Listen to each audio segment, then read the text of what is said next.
Why can't you just hold in a sneeze? It seems harmless. You're in a meeting or a quiet library or right next to someone's ear, and instead of letting it out, you clamp your mouth shut and pinch your nose. Most of the time, nothing happens. You get a weird pressure in your head for a second and you move on. But every so often, someone ends up in a hospital bed with a hole in their throat, a ruptured eardrum, air trapped in their chest. In rare documented cases, people have suffered brain bleeds, torn blood vessels, even a fractured voice box, all from suppressing something your body was trying to do at nearly 100 miles an hour. To understand why holding in a sneeze can actually be dangerous, you have to understand what a sneeze really is. It isn't just air leaving your nose. It's one of the most violent, high-pressure events your body performs on a regular basis.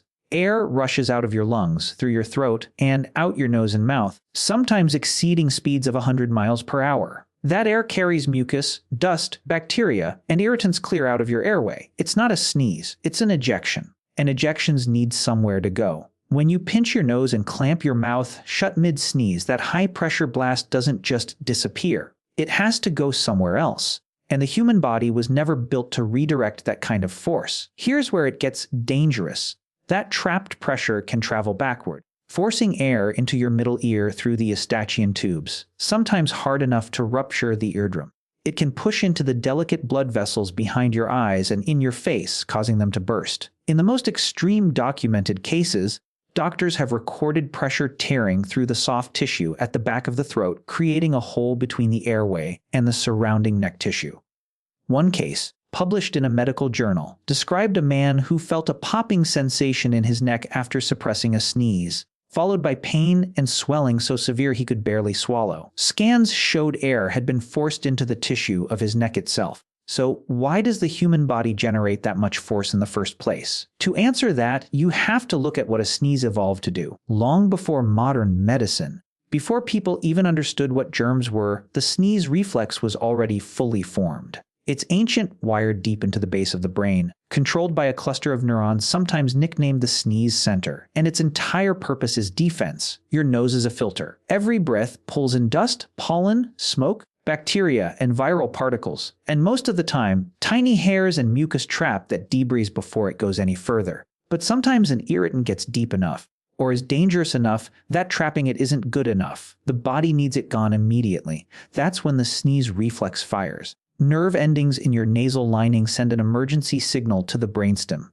and your body responds with one of the fastest, most forceful reflex actions it's capable of producing. For early humans, this mattered more than you'd think. A respiratory irritant lodged too deep could mean infection. An infection, before antibiotics existed, could mean death. A sneeze that could clear smoke ash or spores from the airway in a fraction of a second wasn't a minor convenience. It was a survival tool tuned by evolution to prioritize speed and force over comfort or politeness. Your ancestors were not sneezing quietly into their elbow to avoid disturbing anyone. They were expelling a threat as violently and efficiently as biologically possible, which is exactly the problem. That reflex was built for maximum force, not for restraint. Evolution never had to solve for a human sitting in a job interview trying not to make a sound. There was no version of natural selection where holding in a sneeze politely was the safer option. So the body never developed a built-in pressure release valve for suppression. When you block both exits at once, mouth and nose, you're fighting a mechanism that was optimized over millions of years to never be stopped halfway. Most of the time, you get away with it. The human body has some tolerance, and most suppressed sneezes just cause a brief uncomfortable pressure spike that fades in seconds. But the danger scales with the force of the individual sneeze, and sneeze force varies wildly between people and even between sneezes. A single unusually powerful sneeze, suppressed at just the wrong moment, is enough to push pressure past what soft tissue, blood vessels, or eardrums can safely absorb. There's a wider pattern hiding underneath all of this. Sneezing, coughing, even the pressure changes from lifting something heavy. They're all systems your body treats as urgent.